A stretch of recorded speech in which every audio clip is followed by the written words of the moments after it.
AK Pods, makin tahu makin seru. AKUPN Radio, Information and Entertainment Station, the best campus radio in town. Hai Kemania, ketemu lagi sama aku Niken dan Aku Elang. hanya di AKPods, Makin tahu, makin seru. Nah, kita sekarang udah ada di volume 2 ya. Volume Lang, 2, bener kemarin banget. udah volume 1 kan ya? Gak kerasa banget udah masuk ke volume 2. Ya. Ya, kamu apa kabar nih Lang? Baik-baik aja sih Ken, baik. tapi ya akhir-akhir ini lagi struggle juga. Lagi Struggle. mikir Semester tentang 5 kah? iya semester 5 juga, terus kepikiran masalah keluarga juga, dan ya kebawa lah biasanya dari sosial media kan gitu. Kalau kamu? Overthinking ya Lang. Iya, overthinking betul. Bener, aku di semester 5 ini juga banyak kepikiran overthinking gitu. Tapi aku biasanya kalau overthinking tuh suka buka-buka TikTok, ya Oke. FYP gitu-gitu. Jadi kita kayak makin overthinking gitu loh Lang. Betul banget. Kalau misalnya aku lagi di kos ya Ken ya, lagi di kos, lagi pusing sama semester sama tugas-tugas, terus biasanya scroll TikTok kan. Nah scroll TikTok, FYP ku tuh muncul semua gitu tentang apa yang kurasakan waktu itu. Makin di scroll Makin tuh makin scroll. galau ya Lang Betul. ya, kayak gitu ya. Oke, daripada kita sekarang galau-galau sendirian, overthinking gak jelas gitu. Gimana kalau kita langsung ngobrol-ngobrol aja sama ahlinya nih Lang. Emang ada siapa Ken? Coba tebak kita ngundang siapa ya hari ini? Kalau misalnya tadi ini kan sebutin overthinking, terus sambatnya anak-anak, pasti psikologi. Psikolog. Ya. Oke, mungkin kita langsung kenalan aja ya Boleh. Lang, ya sama gestar kita di volume 2 kali ini gitu. Di sini ada Kak Karina. Halo. Iya, jadi Lang, Kak Karina ini adalah dosen di Fakultas Psikologi Universitas Surabaya, UBaya ya Kak ya, bener ya? Betul. Sekaligus seorang psikolog klinis gitu Lang. Tadi kita sempat cerita-cerita ya kan ya sama Kak Karina. Kalau Kak Karina ini juga berfokus ke remaja dan keluarga ya Kak Anak ya? dan remaja. Anak dan remaja ya. Dan remaja. Wah, Mungkin Ekemenia gitu kan ada yang pengen kenalan langsung gitu sama Kak Karina. Bisa mungkin Kak Karina nyapa Ekemania yang ada di rumah. Oke, namanya apa tadi? Ekemania. Ya. Halo Iya. Ekemania. Kenalin, nama saya Karina gitu ya. Hari ini saya seneng banget diundang sama teman-teman, ada Mbak Niken, Mas Elang gitu ya, dari AKUPN Radio gitu ya. Jadi mungkin ya saya sehari-hari sebagai seorang dosen di Fakultas Psikologi Universitas Surabaya dan juga praktiknya sebagai psikolog yang mana fokusnya adalah di klinis anak dan remaja gitu. Minat saya di klinis anak dan remaja gitu. Jadi ya ini sekalian promosi gitu ya. Atau mungkin teman-teman ya bisa catch up di sosial media saya aja gitu ya. Nanti mungkin bisa ditambahkan gitu ya sosial medianya. Itu aja sih mungkin Oke. perkenalannya. Berarti berfokus pada anak dan remaja Kak ya? Betul. Ya Kak, kita langsung aja Kak. Boleh. Oke. Banyak sekarang tuh remaja atau bisa dibilang Gen Z ya Kak ya? Yap. Ini suka banget dengan sosial media, khususnya TikTok. Nah bahkan TikTok ini juga sebagai sumber utama untuk mencari informasi. Dan gak jarang juga mereka ini mengenal banyak istilah baru di TikTok. Ya biasanya sering banget aku temui ya kayak misal istilah, kita bahas soal keluarga ya kayak, Iya. misal istilah toxic parent, terus broken parents home, ya juga. strict parent, Oke. terus apa ya mental health gitu-gitu. Mental health, mental Ya, illness pokoknya gitu-gitu ya. illness, Oke. Jadi istilah-istilah psikologi yang sering dipakai di TikTok gitu Kak, terus bahkan jadi tren, misal tren broken home kayak gitu-gitu nih. Ini aku mau sekaligus cerita gitu ya mungkin Kak Oke, Karina ya. boleh, boleh. Jadi ada nih teman aku gitu ya Kak ya, dia tuh bilang gini, aduh kayaknya aku nih broken home deh gitu. Oke, Kenapa? Aku tanya gitu kan. Orang tua kamu cerai? Enggak sih gitu. Cuma Kayaknya emang di rumah tuh aku udah nggak harmonis aja kayak Oke. gitu. Terus ada juga temen aku juga nih Kak Karina Elang, dia bilang juga kayak gini, aduh orang tua aku tuh toksik banget gitu. Kenapa emang toksiknya gimana? Iya soalnya aku tuh nggak dibolehin pulang di atas jam 10 malam. Toksik nggak sih kayak Oke, gitu. oke. Jadi kayak itu tuh banyak banget yang pakai istilah-istilah kayak gitu Kak. Jadi kebawa ke RL-nya gitu, real life-nya gitu. Nah, apakah istilah-istilah yang digunakan itu emang benar gitu Kak? Misal kalau misalnya toxic parents itu orang tua yang nggak ngebolehin anaknya main di atas jam 10, apakah itu termasuk toxic parents? Atau emang Gen Z ini overuse aja kayak Oke, gitu? oke. Kita bahas dari Gen Z dulu gitu ya. Boleh. Kalau saya sih ya mungkin sekarang apa ya panggilannya Gen Z gitu ya. Saya Gen Z aja terus, bukan Gen Z yang biasa untuk ngidupin ini ya, tapi ya itu ya Gen Z. Kita lihat bahwa Gen Z ini orang-orang yang lahir di tahun 97 sampai 2012 kurang lebih gitu ya. Dimana masa-masa ini tugas perkembangannya seorang manusia di usia ya mereka ini masuk remaja akhir sampai dewasa awal gitu ya.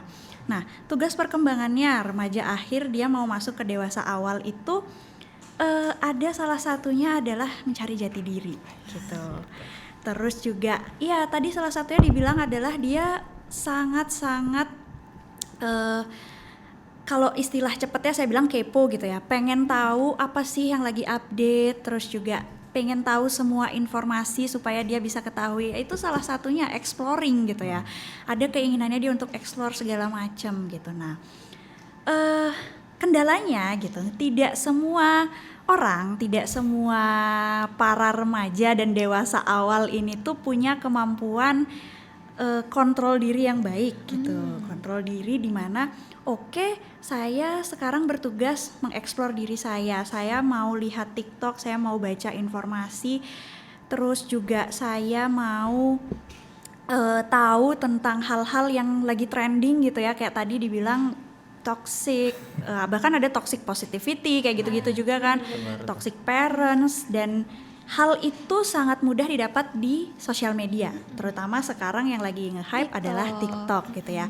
Saya pun gitu ya, saya punya TikTok gitu, saya TikTok user juga gitu, dan saya kadang ya ketawa gitu ya ngelihat oke, banyak orang yang mungkin juga profesinya bukan psikolog gitu ya, bukan seorang profesional, tapi dengan kebebasannya dia bisa berkonten di TikTok itu, dengan pengalamannya dia juga bisa untuk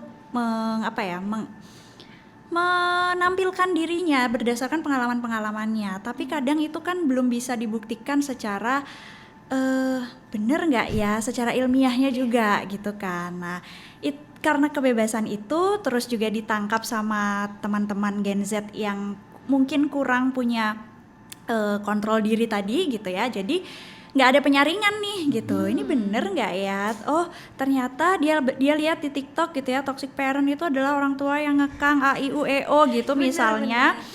Iya banget nih, orang tua gue kayak gini nih gitu kan, itu langsung nggak ada istilahnya adaptasi, amati adaptasi kayak gitu ya, nggak ada tuh, langsung diambil, langsung dijudge bahwa orang tua gue toksik gitu. Nah itu sebenarnya kembali lagi ke kontrol diri itu tadi gitu ya. Saya berpandangan bahwa nggak apa-apa Gen Z itu boleh exploring di mana aja, Instagram, TikTok segala macam, gunakanlah kemajuan teknologi itu gitu. Tapi balik lagi ke diri kita, apakah dengan kita hanya tahu dari sana gitu ya, satu sumber informasi aja, itu udah tepat nggak kalau kita untuk ngejudgement sesuatu hal gitu. Nah bahkan gitu ya, seorang psikolog, dokter ataupun profesional lainnya, ketika kita mendiagnosa seseorang ini ternyata mengalami gangguan mental, itu perlu adanya asesmen yang super duper panjang gitu ya, kalau bisa dibilang gitu.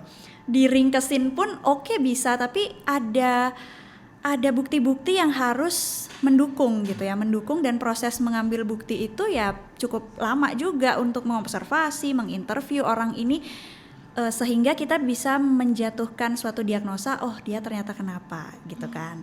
Nah tapi dengan kecanggihan teknologi ini akhirnya semuanya bisa dipercepat, siapapun bisa buat konten, siapapun bisa menampilkan dirinya, gue nih yang paling tahu gitu ya, nggak masalah juga gitu ya. Tapi sekarang balik lagi ke diri kita bisa nggak kontrol, bisa nggak nyaring itu gitu. Oke, kita lihat, oh iya, ini ada yang namanya toxic positivity. Jangan langsung diambil, jangan langsung, oh iya orang tuaku kayak gini-gini, tapi kita buka lagi gitu. Di Google juga banyak gitu ya. Cari informasi atau cari data dari berbagai sumber gitu. Jangan dari satu sumber gitu. Kalau kita di dalam psikologi ketika mau mendiagnosa orang atau menjatuhkan suatu judgement gitu ya, ada istilah atau kayak jargon gitu, lebih banyak lebih baik gitu. Lebih banyak lebih baik itu artinya ketika kita mendapatkan data yang lebih banyak untuk mendukung suatu diagnosa kita, itu akan lebih baik gitu. Akan oke, dengan pede, dengan kayak kelihatan oke gitu ya kita dalam menentukan sesuatu, decisionnya dia ini kenapa kayak gitu. Jadi kunci utamanya adalah kontrol diri, balik lagi ke diri sendiri gitu. Jangan langsung cepet-cepet untuk ini kayaknya aku gini deh, ini kayaknya aku bipolar deh, apalah gitu-gitulah ya. Langsung self diagnose. Bener, self diagnose itu juga bahaya banget. Aku juga pernah sih self diagnose. Kamu juga pernah? It's okay. Yang penting nggak apa-apa, nggak pernah gitu ya, tapi akhirnya sadar. Itu bagian dari proses. Gitu. Berarti intinya tuh kita jangan asal ngeklaim gitu ya. Kayak misal lihat TikTok sedikit gitu ya, scroll yang tanda-tanda anxiety itu kayak gini langsung ini nih akun anxiety nih. Iya betul, belum tentu gitulah.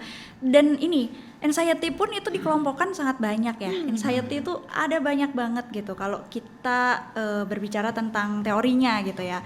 Nah jadi kalau orang ada yang bilang, aduh aku anxiety nih, aku apalagi ya, istilah-istilah yang ngetren gitu ya, misalnya anxiety itu. Jadi kayak terlalu cepat gitu dalam mengambil suatu keputusan, terus akhirnya pikiran-pikiran yang nggak perlu akhirnya berputar terus gitu ya, nantinya jadi akan lingkaran setan gitu. Oh aku self diagnose diriku ini, aku self diagnose diriku itu, akhirnya overthinking dan lain sebagainya, itu tambah jadi beban gitu ya. Udah self diagnose aja udah beban, belum lagi pikiran-pikiran yang membawanya itu gitu. Jadi lebih baik lebih banyak lebih baik gitu ya, itu digunakan itunya aja sih. Lebih banyak lebih baik dan emang harus kita nggak harus langsung ngejudge diri kita itu kayak gitu ya kayak. Betul, reflect ke diri dulu. Kita ngobrolin soal tren kak ya. Ya, oke. Mungkin kakak denger lagunya Nadine Amiza. Iya, oke. Semua aku dirayakan. Betul. Nah itu di TikTok juga lagi ngetren kak. Misal ada lagi ada anak. Kalau nggak salah aku pernah lihat anak ini kelulusan kak ya. Waktu kelulusan terus ada orang tuanya. Terus dibawain lagu itu. Semua aku dirayakan. Terus ada lagi kalau nggak salah di konten satunya ini tuh nggak pernah dirayakan orang tuanya kak. Jadi dia bukan meminta apa ya, dia tuh bilang kalau misalnya karena dia nggak pernah dirayakan oleh orang tuanya, makanya dia tuh mencari cara lain gitu kak buat merayakan dirinya sendiri kayak gitu. Mungkin ini nyambung sih Lang Kak Karina trennya. Jadi kayak tren lagu Semua Aku Dirayakan ini tuh biasanya dihubung-hubungin sama mental illness. Anak sekarang tuh bilangnya mental gitu kak. Itu bahasanya sekarang tuh mental gitu. Nah jadi kayak aku tuh nggak pernah dirayakan orang tua aku. Jadinya tuh aku ada mental gitu, ada issues sama family aku kayak gitu-gitu. Nah itu tanggapan Kak Karina gimana sih kak? Ya pertama gitu ya, saya apresiasi Nadine itu selalu buat lagu yang nyentuh gitu ya. Selalu relate ya kak ya. Apa sih namanya yang hidup berjalan itu juga pasti ada makna dari balik lagu itu. Dan yang lagi ngetren sekarang itu adalah yang Semua Aku Dirayakan gitu ya. Jadi gini, sebenarnya suatu orang gitu ya, it's okay untuk dia merayakan setiap step yang dia lakukan gitu ya. Dia juga mau ketika dia mungkin dari nggak bisa jalan gitu ya, dari merangkak, berjalan, nah itu dirayakan semua sama orang tuanya, it's okay gitu kan. Itu adalah mungkin tipikal keluarganya dia yang seperti itu, semuanya dirayakan. Ada juga mungkin keluarga yang nggak ada ritual seperti itu gitu, nggak ada gitu, it's okay gitu, semuanya fine aja. Nah yang membuat akhirnya yang membuat akhirnya itu menjadi banyak orang ngelihat itu kan adalah ketika kita posting itu perbandingan jadinya gitu ya, kita membandingkan diri, ya ampun keluarga dia aku lihat kok semuanya dirayain ya, kok aku enggak ya gitu. Nah mulai tuh insecure-nya, mulai pikiran overthinkingnya keluar gitu kan. Nah itu tadi balik lagi gitu ya, pertama adalah kontrol diri, kita bisa nggak melihat bahwa oke, yang ditayang sosial media ini adalah belum tentu semuanya itu real gitu ya. Itu yang mau saya tekankan gitu, karena pengalaman juga gitu ya di diri saya melihat gitu bahwa ada beberapa teman saya yang memposting, dan kebanyakan orang pasti ingin memposting kebahagiaan. Siapa sih yang nggak mau spread kebahagiaan ke orang lain ya? Ada nggak yang berlomba-lomba untuk menyebarkan kesedihannya gitu? Ada, tapi akan lebih banyak orang pengen, gue lagi liburan nih, dia posting gitu kan, pasti yang bahagia-bahagia gitu. Nah inilah yang yang membuat akhirnya kita membanding-bandingkan diri gitu ya, dengan adanya teknologi itu, terus kita juga mengkonsumsi teknologi itu dengan banyak gitu ya, melihatnya sehari-hari juga terlalu banyak nonton di TikTok itu gitu. Jadi itulah yang membuat diri kita kayak satu membandingkan diri sendiri ke orang lain gitu. Nah pertama kontrol diri, satu itu ya. Yang kedua adalah coba kita, kalau saya sering analogikan ini dengan rumput tetangga memang selalu lebih hijau dibandingkan rumput kita gitu ya. Tapi kita sendiri bisa loh membuat rumput kita hijau. Kadang itu yang lost di orang-orang atau di teman-teman. Ini manusia itu lebih cepat untuk menangkap negatifnya dia. Kayak misal kita disuruh tuliskan 5 hal positif, 5 hal kelebihan sama kekuranganmu. Kalau pengalaman saya gitu ya, anak-anak itu akan lebih cepat menuliskan kelemahannya. Misalnya kasih 5 gitu ya. Nah, betul gitu kan, di relate berarti gitu kan. 5. Disuruh nulis kelebihannya lama banget berpikir gitu ya. Bisa sampai sebentar Bu, saya bingung kelebihan saya apa ya gitu. Terus juga kayaknya saya punya ini, bakat ini deh, tapi saya kayaknya enggak deh, insecure duluan gitu ngelihat positifnya dari dirinya dia gitu. Nah, kebanyakan waktu kita itu dihabiskan untuk kita ngelihat sisi negatif kita. Itu poinnya gitu. Sehingga kita nggak bisa lihat, kita nggak bisa reflect ke diri kita. Nggak ada manusia yang punya kekurangan aja gitu, enggak. Semuanya tuh imbang. Kalau dia kurang ini berarti dia ada lebihnya di mana. Itu yang harus kita cari gitu. Itu poinnya gitu. Jadi arti pepatah gitu ya, rumput tetangga memang selalu lebih hijau. Iya, kalau kita fokusnya adalah ngeliatin rumputnya itu terus, coba kita tarik fokus kita ngeliatin rumput kita sendiri. Oh ternyata rumput kita masih gersang, kita pupuk sendiri, kita siramin sendiri supaya lebih hijau. Nah kalau itu kan analogi gitu ya, kalau di diri kita lihat, oh aku kurang ya dari dia misal nih ya, kalau di usia kita, dia udah nikah, dia udah punya mobil, dia udah punya rumah, udah bisa beli ini itu gitu. Nah kita lihat di diri kita, pencapaian kita sampai saat ini apa aja ya, sedikit aja gitu. Misalnya kamu dari orang yang pemalu, ketika masuk kuliah akhirnya disuruh presentasi, disuruh untuk ngerjain tugas di depan umum, akhirnya kamu bisa dan sampai mungkin udah ikut lomba gitu ya. Mungkin sekarang Mbak Nika sama Mas Elang juga bisa jadi presenter, ini dulu pasti grogi banget gitu kan. Nah itu juga hal yang patut diapresiasi gitu. Oh gue ternyata punya kelebihan ya gitu, kelebihan dimana itu juga patut untuk dirayakan gitu. Patut untuk dirayakan, patut untuk appreciate yourself gitu ya. Ternyata dari dulu sampai sekarang ini, di titik ini saya juga udah pernah menyiram rumput saya. Hanya saja waktu saya, sebelum saya sadar ini gitu ya, waktu saya terfokus hanya ke rumput tetangga aja. Saya sampai lupa rumput saya belum disiram. Gitu. Jadi mungkin itu sih yang saya tekankan gitu ya, untuk teman-teman yang mungkin ngelihat atau trennya si lagu Semua Aku Dirayakan ini di TikTok gitu ya, ngelihat bahwa kok dia semuanya dirayain sementara aku enggak gitu ya.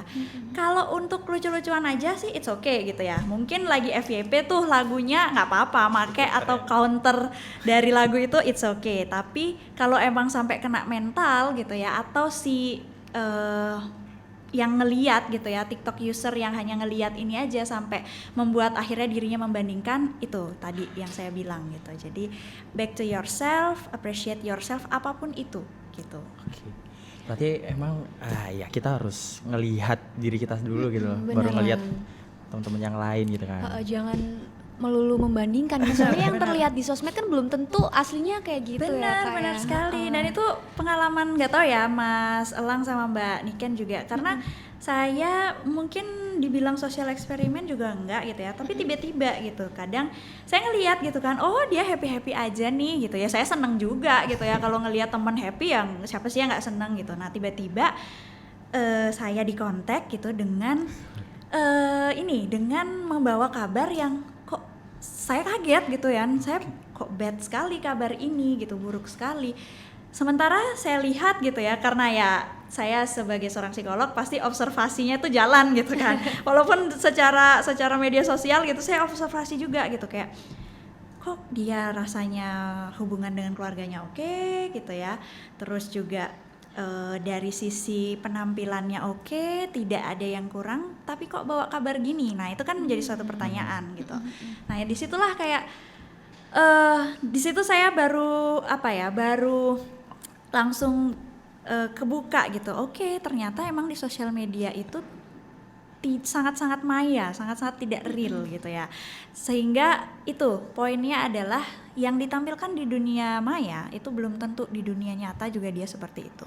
Saya sih berharapnya banyak ya yang mungkin di dunia nyata dia happy, di dunia maya juga happy sama gitu. Tapi lebih banyak gitu ya, kalau Mbak Niken dan Mas Lang juga mungkin ada pengalaman pribadi, ternyata fact-nya seperti itu gitu. Di dunia maya dia happy, ternyata di dunia nyata enggak. Tapi yang aku lihat nih ya kayak di TikTok itu biasanya kan ada nih upload konten-konten yang galau, overthinking dan lain sebagainya, kayak yang tadi disebutin Elang di awal gitu kan. Nah itu di comment sectionnya rata-rata tuh kayak mereka tuh bilang aku tuh memilih untuk melampiaskan itu di sosial media gitu ya, kayak si pembuat konten yang kadang bikin orang juga ikut kepikiran ini. Itu tuh dia bilang karena emang dia tuh kurang deket nih sama keluarganya Kak, sama orang tuanya gitu. Itu yang membuat dia kayak nyari jalur lain gitu buat mengekspresikan dirinya, mungkin karena dari orang tuanya ini nggak deket atau gimana. Itu ada pengaruhnya nggak sih Kak sebenarnya? Ada, kalau bisa saya bilang ada gitu ya. Dari beberapa klien, beberapa pasien saya gitu ya, yang anak dan remaja juga, kenapa dia bisa berperilaku adanya gangguan psikologis juga, itu pastinya saya akan bertanya ada apa di keluarganya ini gitu. Karena yang namanya anak dan remaja gitu ya khususnya gitu, langitnya mereka itu kan keluarga, yang orang yang paling dekat dengan dia adalah keluarga, dan anak adalah peniru yang ulung gitu. Siapa lagi sih yang dilihat di lingkungannya dia terdekat? Pasti keluarga gitu kan. Nah, benar. Tadi dibilang bahwa dia lebih enak untuk melampiaskannya ke sosial media gitu ya. Entah itu dia buat konten di TikTok. Kalau sekarang sih saya rasa untuk sambat, terus untuk menumpahkan unek-unek kayak Twitter ya. Twitter ya. Jangan-jangan di sini semua juga Twitter gitu ya. It's okay. Jadi diary-nya adalah di Twitter gitu ya. Nah, ini jadi gini. Anak atau manusia lah gitu ya saya bilang ya. Dia ini kan butuh hubungan timbal balik gitu. Nah, sementara kita lihat sosial media itu kan sangat-sangat responsif gitu ya. Misal nih anak ngeklik ini muncul, kita nyari ini muncul, semuanya tuh apapun gitu ya, dengan sekali klik itu muncul, seresponsif itu. Nah, kalau misalnya kita orang di rumah, kita sebagai kakak maybe gitu ya, atau sebagai orang tua tidak bisa seresponsif itu, paham kan? Pasti larinya akan ke yang lebih responsif, yaitu sosial media gitu. Jadi Intinya yang mau saya tekankan gitu ya adalah kalau misalnya kalian mau menciptakan suatu hubungan yang bagus gitu ya, mungkin orang tua dengan anak, terus juga kita sebagai sesama peer groups gitu ya, kita dengan teman juga, coba latih untuk bisa seresponsif sosial media gitu ya. Ya mungkin bukan saya menuntut untuk ketika teman aku mau cerita kalian selalu ada, enggak gitu, tapi coba untuk bisa menciptakan suasana yang supaya mereka ini tidak larinya tuh ke sosial media gitu loh. Oke, mungkin oh iya aku lagi galau nih, kamu ada waktu nggak untuk cerita? Mungkin aku nggak ada waktu sekarang, tapi kamu percaya aku ada untuk kamu bisa cerita aja. Mungkin aku slow respon balesnya, it's okay, tapi aku akan cari waktu untuk balas ini gitu. Jangan takut untuk bercerita gitu. Jadi orang-orang yang pengen cerita juga jadi ngerasa nyaman di kita gitu loh. Jadi karena kita juga termasuk orang yang responsif gitu. Jadi itulah sebenarnya tantangan juga gitu ya buat kita semua, orang-orang yang hidup di masa sekarang dengan teknologi yang super duper cepat. Jadi kalau tidak mau kalah responsif dengan atau tidak mau perannya tergantikan gitu ya buat orang-orang tua juga nih, terutama untuk anak-anak yang banyak sekali saya temukan anak-anak yang teradiksi gadget gitu ya. Nah itu gadget itu sangat responsif, kalau nggak mau digantikan perannya sebagai orang tua, jadi kalau bisa latihanlah lebih responsif lagi kepada anak. Oke, gitu. responsif lagi sama anak ya. Betul. Tapi biasanya Kak ya, kalau misal kita ini sebagai anak ya, pengen cerita sama orang tua, tapi biasanya orang tua ini punya pemikirannya sendiri Kak. Oke. Dan ini kan nyambung ke gap generation. Yes. Jadi kayak misal kita punya pemikiran ini, kita curhat ke orang tua, tapi orang tua itu kekeh banget sama pemikirannya. Betul. Jadi nggak ketemu Kak kalau misal curhat atau komunikasi. Nah ini kan yang membuat mereka ini jadinya pelariannya ya ke media sosial lagi, meskipun tadi Kakak bilang responsif ya. Tapi kalau misalnya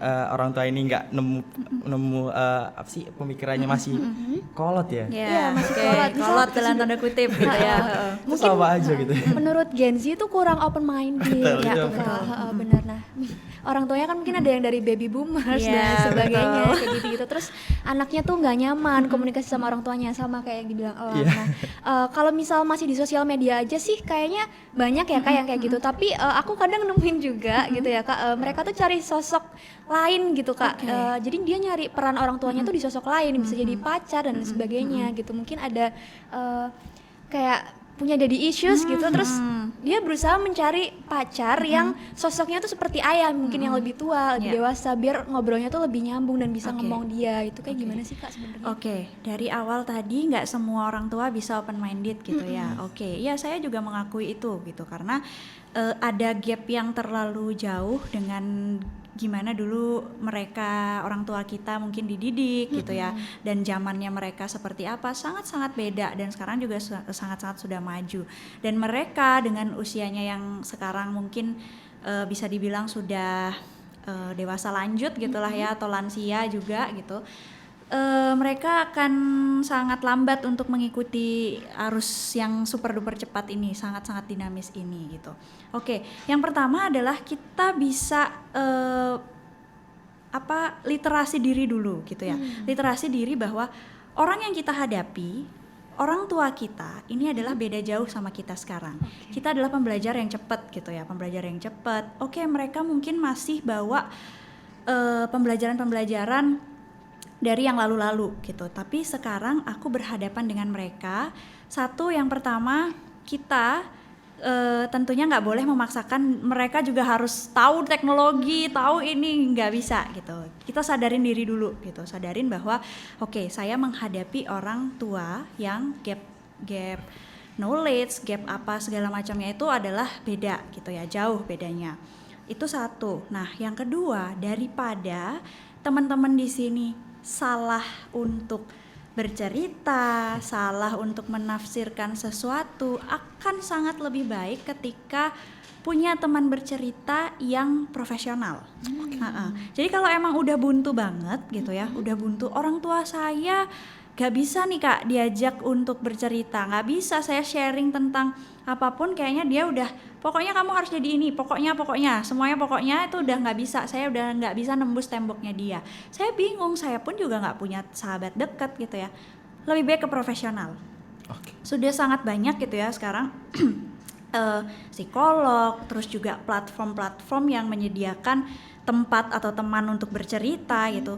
Lebih baik saya sarankan ke sana gitu, daripada mungkin kalau yang punya sahabat dekat yang memang dia percaya, oke, gitu ya, nggak apa-apa. Rasanya ini nyaman saya bercerita dengan dia, boleh bercerita di sana. Tapi kalau rasanya ragu-ragu dan kita kan juga ini ya, kadang percaya sama satu orang gitu. Nah, tapi orang ini kan juga berkembang gitu ya. Kalau dia nggak bisa keep rahasia kita juga akan jadi apa ya, lingkaran setan juga gitu nantinya, diceritain lah gitu. Nah, akan lebih baik ketika ketemu profesional, cerita kamu di keep di sana aja gitu ya, dan kamu tahu solusi dari permasalahanmu tuh apa, the end gitu, selesai, solve the problem gitu. Nah, itu juga terkait dengan gimana orang yang lack of mungkin kasih sayang gitu ya, sehingga dia mencari figur atau sosok yang orang tuanya itu di temennya, di pacarnya kayak gitu ya. Nah, itu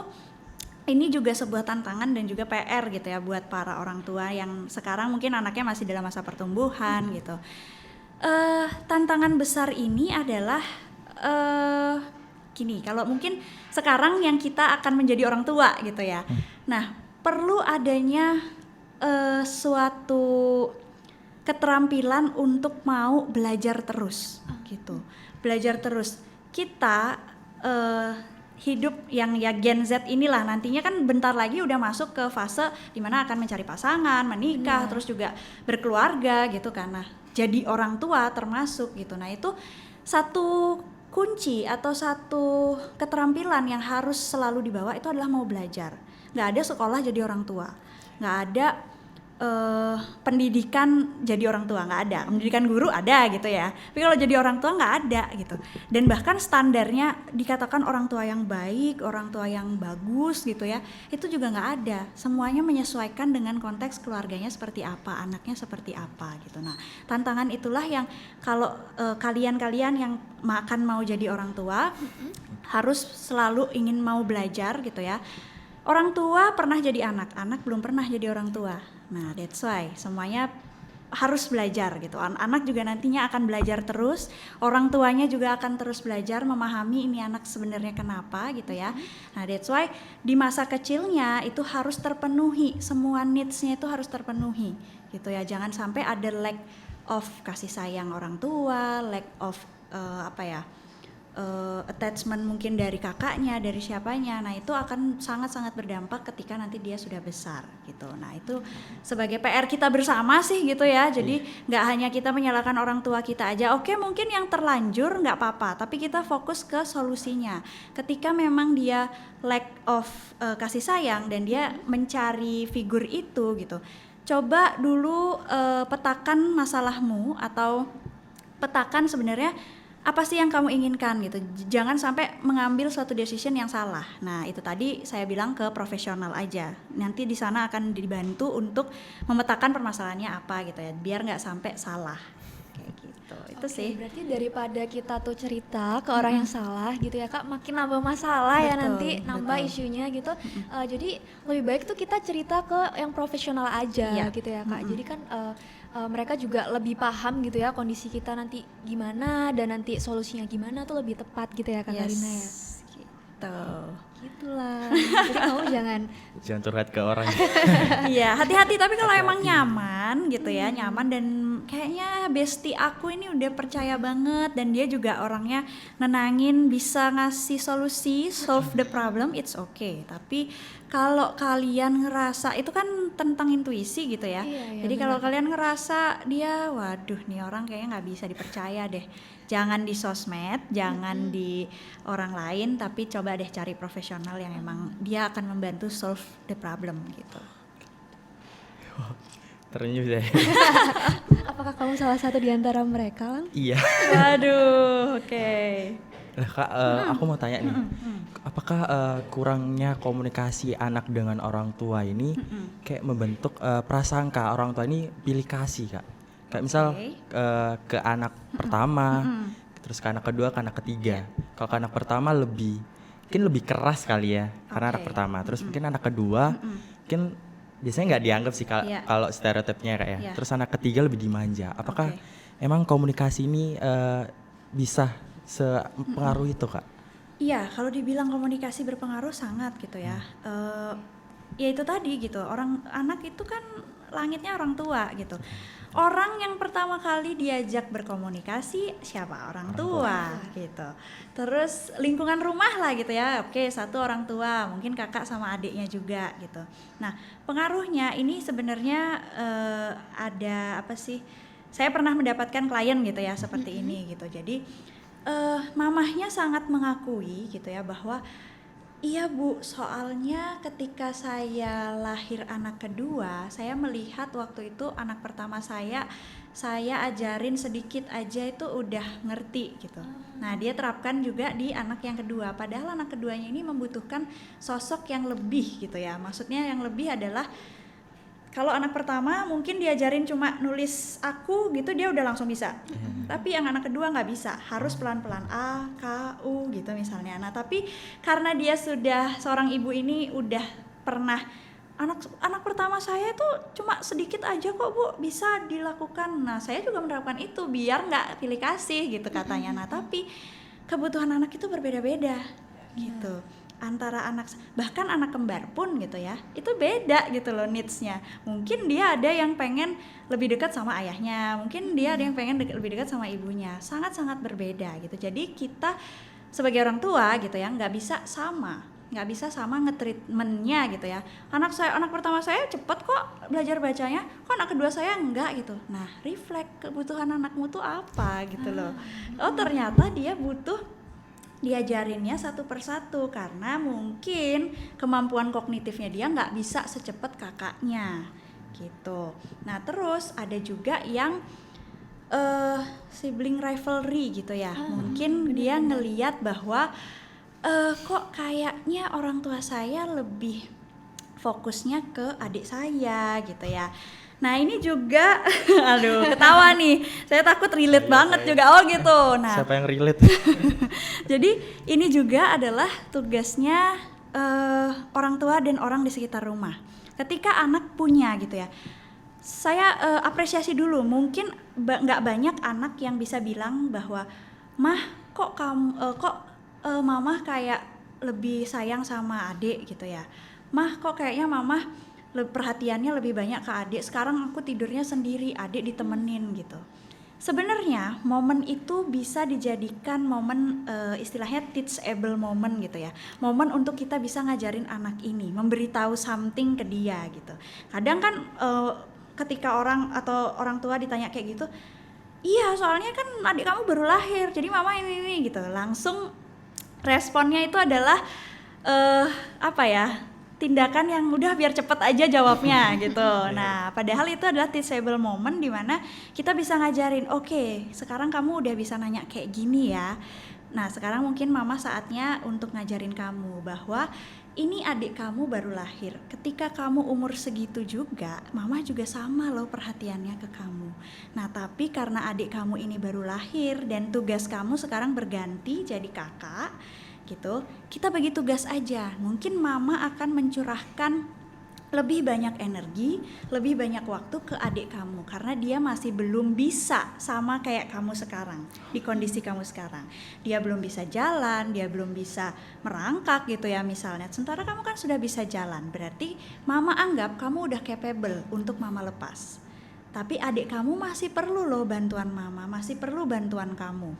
Nah sehingga kita kerja bareng yuk, kita kerja bareng. Nah dari situ kita bisa ngajak dia juga untuk berkontribusi gitu. Jadi dia nggak ngerasa dikucilkan, tapi dia ngerasa diajak. Oh iya ya, oh berarti dia akan paham juga gitu ya. Ketika kita mengajari atau memberikan nasihat kayak gitu, dia juga akan paham. Oh ternyata adikku memang membutuhkan effort yang lebih gitu ya, masih membutuhkan bantuan. Oke, aku juga mau deh ikut gitu. Jadi ajak gitu, jangan dikucilkan. Ya udah, mama harus intens untuk ngerawat adik dulu. Kamu udah bisa sendiri ya udah gitu, jangan gitu. Tapi komunikasi itu perlu dilatih gitu ya. Gimana caranya menerangkan anak, itu tadi kuncinya adalah ketika anak sudah mau berpendapat gitu, ataupun kita pancing pun juga nggak apa-apa gitu ya. Kamu ngerasa kenapa memangnya gitu. Nah dari situ itu adalah teachable moment dimana kita bisa nih, akhirnya kita bisa masuk untuk ngajarin dia dan akhirnya masuk ke dia dan dia juga paham. Gitu. Si orang tua juga harus berperan ya kayak. Betul, sangat berperan. Gitu. Saya mama aku juga gitu sih Kak. Ya kan ini kayak tadi kan orang bilang kayak anak pertama, anak kedua. Biasanya kan anak kedua ya yang dikacangin ya gitu. Tapi justru kalau di keluarga aku tuh case-nya beda sih Kak. Jadi kayak malah justru anak tengah itu yang paling diperhatiin gitu. Mungkin karena kakakku ini cowok sendiri kali ya di dalam keluarga tuh, jadi aku sebagai anak terakhir tuh malah jadi tuker gitu sama dia perannya kayak gitu. Nah tapi justru karena aku itu mengkomunikasikan ke mamaku, jadi itu bisa lebih reflect gitu loh mamaku Kak. Jadi semakin kesini tuh semakin ya berusaha untuk menyamakan mungkin ya kayak gitu. Dia juga kayak berproses gitu. gitu ya. Iya, berproses. That's the point, komunikasi gitu ya.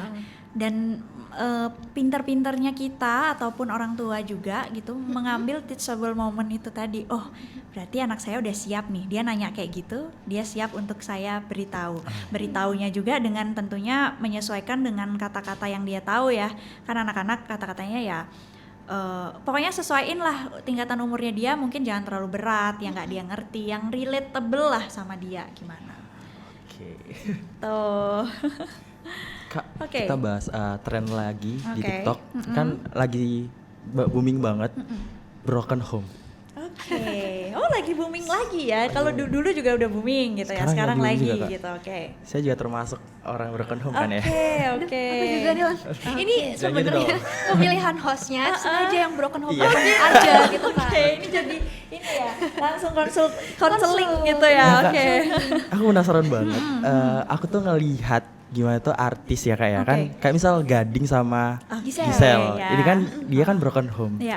Tapi dia ini masih masih merawat anaknya dengan baik gitu loh Kak. Dengan kayak komunikasinya dijaga. Nah ini berbeda banget sama yang biasanya gitu kan, kayak broken home ya udah anaknya berjalan sendiri dicul gitu kan. Benar. Itu kalau menurut Kakak gimana?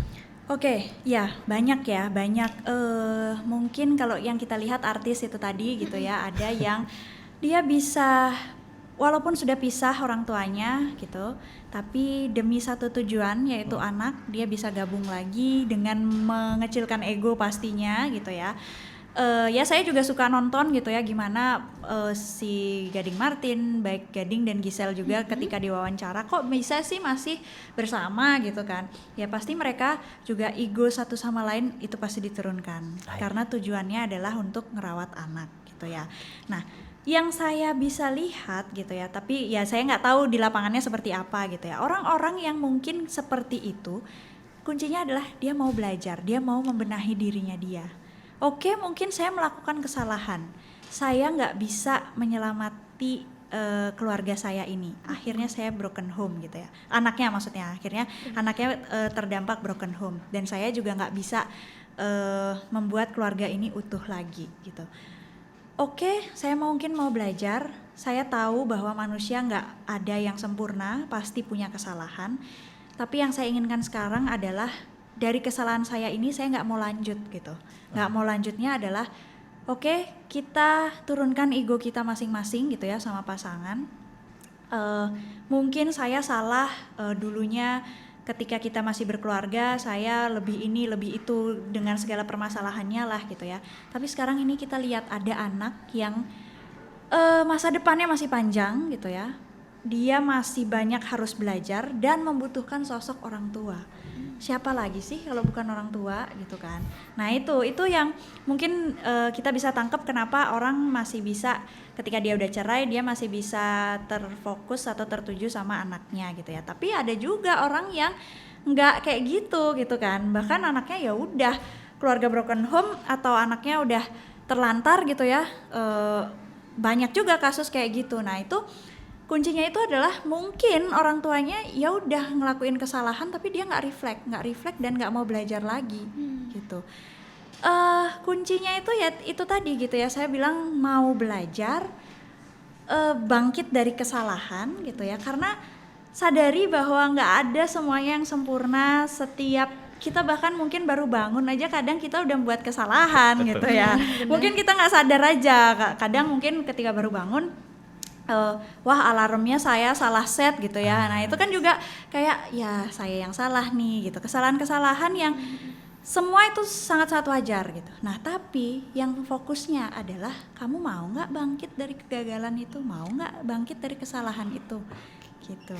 Itu yang menjadi fokus. Jangan semata-mata kayak ya udah aku udah aku udah nggak bisa nyelamatin keluarga aku, ya udah aku orang yang buruk, aku orang yang nggak bisa lagi membangun keluarga. Tapi enggak gitu, coba dulu untuk bangkit, mau belajar lagi, buka pikiran untuk oke, mungkin aku dulu gagal karena aku orangnya terlalu egois, aku nggak tahu keinginan pasanganku gimana, aku nggak tahu keinginan anakku gimana, akhirnya berpisah gitu ya. Tapi sekarang oke lah, aku belajar gitu. Dan saya lihat juga kayaknya kalau teman-teman merhatiin juga gitu ya, Gisel kan selalu ngomong gitu bahwa ya saya belajar dari kesalahan gitu. Itu kuncinya gitu sih. Dan untuk anak-anaknya yang menjadi korban broken home gitu ya, kita nih maksudnya. Oke, siapapun gitu ya, mungkin Mbak Niken sama Mas Elang adalah salah satunya gitu ya. Ingat bahwa kalian tetap berharga gitu, tetap berharga. Nah buktinya gitu ya, Mas Elang dan Mbak Niken ada di sini kan, itu suatu orang yang bisa dilihat, gue loh anak broken home tapi gue juga bisa mengaktualisasikan diri gue gitu. Bener. Aku punya minat sebagai presenter gitu misalnya, ya aku akan menjalani itu gitu. Itu balik lagi ke masing-masing diri kalian gitu. Apakah kalian mau survive atau kalian terus mau lihat masa lalu, nggak akan ada habisnya gitu ya.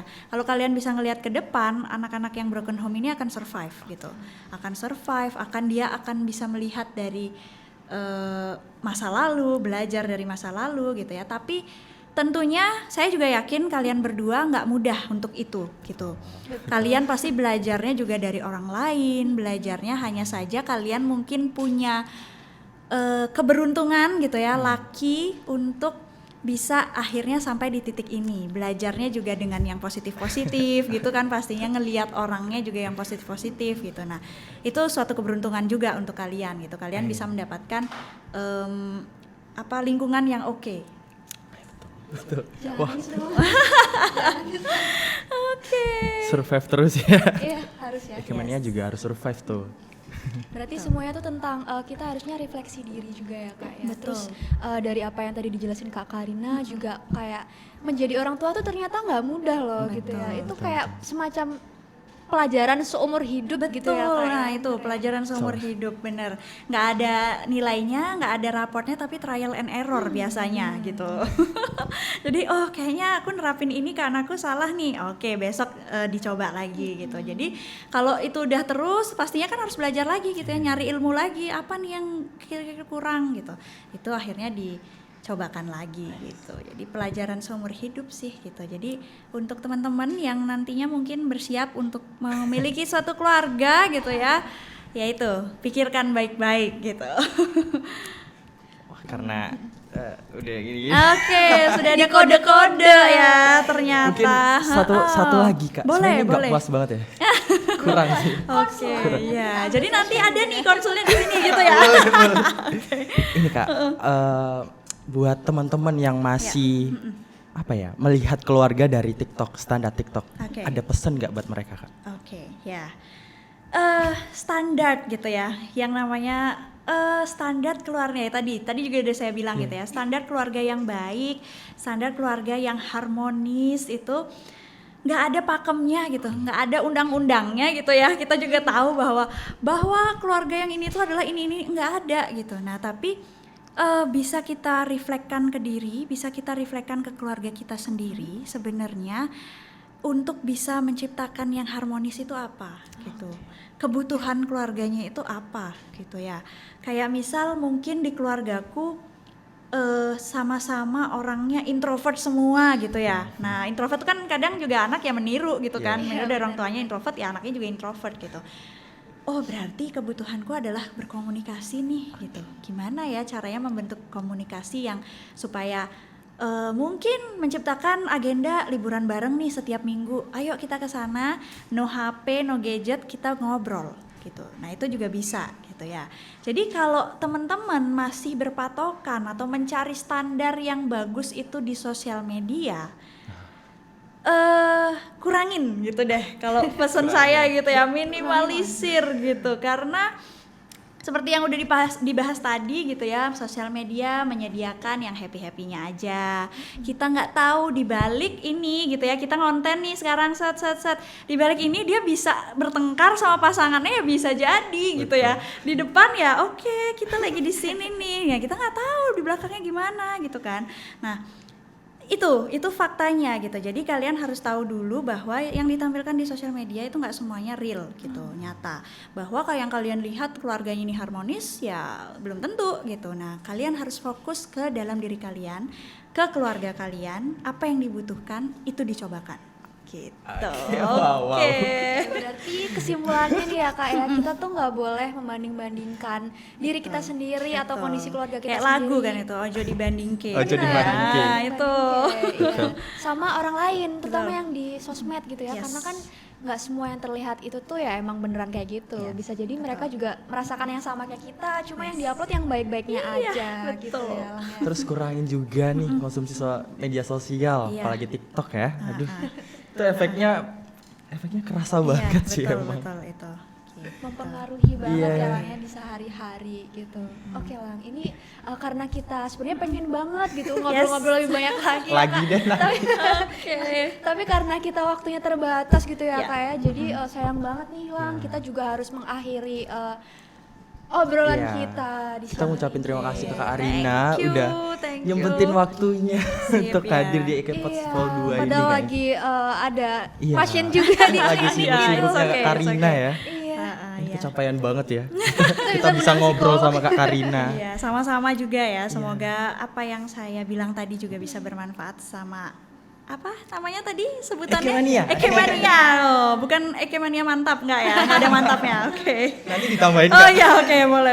Oke. Nah, kalau misal tadi kita ngobrolnya ada banyak apa ya kesalahan kata, kita minta maaf ya It's Kak. okay, sama juga gitu ya. Kalau mungkin ada statement saya yang salah gitu, correct me if I'm wrong gitu. It's okay, saya sangat terbuka. Oke, mungkin sebelum kita menutup podcast ini nih Kak, kurang afdol kalau kita nggak tagline bareng ya. Oh, oke, boleh. Kak Apa Karina tuh? boleh sebutin dulu Tagline. media sosialnya. Oh ya, media sosialku berarti ya. Iya. Semuanya Oh, gitu. Ekemania bisa. Oke. bisa reach out Oke, gitu. kalau Instagram aja deh ya gitu ya. Instagramku di Karina Devi PJ gitu. Jadi bisa boleh di-follow, boleh di catch up juga. Saya sangat open to discussion buat teman-teman gitu. Tagline dulu Kak. Tagline, oke, apa tagline-nya nih? Boleh lah, silahkan. Kalau misal aku bilang Ekepot, Kakak Oke. nanti jawabnya makin tahu makin seru. Terus ada dua tagline Kak. Oke, Ekepot. sebentar, makin tahu makin seru. Ya. Oke, good. Tagline keduanya EK Open Radio, Information and Entertainment Station, the best campus radio. Panjangan sih. Wow, ada ininya nggak? Ada kata-katanya nggak? Kalau ada saya mungkin. Oh, oke. Itu mana tuh? Ada nih Kak di punggungnya. Information and Entertainment Station gitu ya? Information and oke, sip, good. Oke, kita Ekepot dulu Makin kayak. seru, makin tahu, makin seru. tahu, makin seru. Oke. Gimana? Siap ya. Oke. Ekepot, Makin tahu, makin seru. EK Open Radio, Information and Entertainment Station, the best campus radio in town. Oke. Wah, Sampai jumpa Ekemania. jangan lupa di follow Ekepot ya, Ekemania, EK Open Radio di sosial medianya ya, IG, EK Open Radio, dan ada YouTube-nya juga @EK Open Radio. Dan juga Spotify kita di Akrab. Oke. Dadah. Sampai jumpa di volume selanjutnya Ekemania. Dadah.